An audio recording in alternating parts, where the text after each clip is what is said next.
红薯别蒸着吃了，教你个新吃法，香甜软糯不气血，尤其冬天最想这口，一周吃3次都不够，别错过，你一定要试试哦。100克蒸熟的红薯倒入碗中，压成细腻的泥，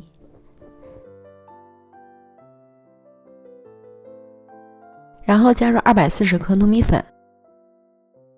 混合均匀，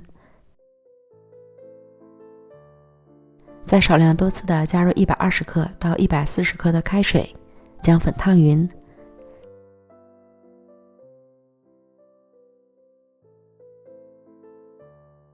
两只温热后，揉成光滑且软硬适中的面团，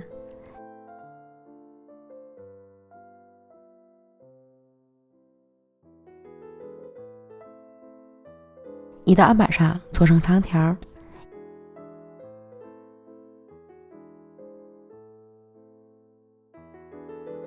一分为2，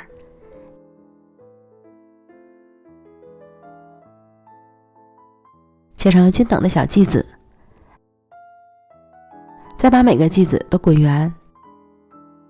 压瘪一些，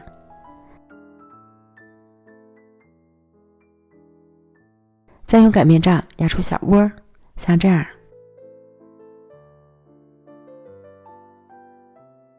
烧一锅开水，下入锅中，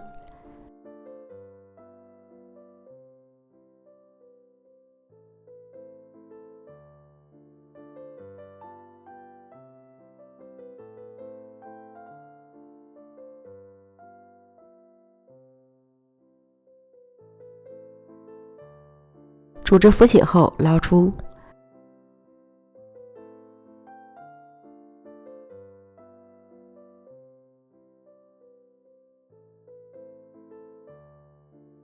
过一杯凉水，这样口感会更加筋道。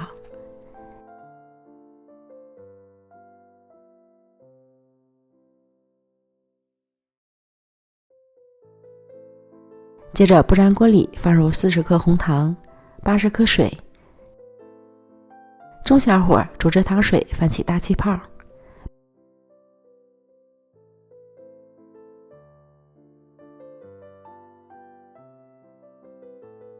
变得稍微有些粘稠，再下入小红薯团子，翻拌均匀，让每一个红薯团的表面都裹上糖浆，窝窝朝上摆好，表面再撒上熟的花生碎或芝麻，出锅装盘，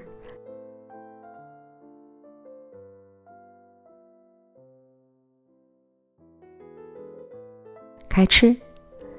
简单好吃的红薯糯米团子就做好了，吃起来又软又糯又筋道，像极了馅包皮的汤圆，尤其到了冬天，越冷就越想这口吃。推荐朋友们一定要试试哦，千万别错过。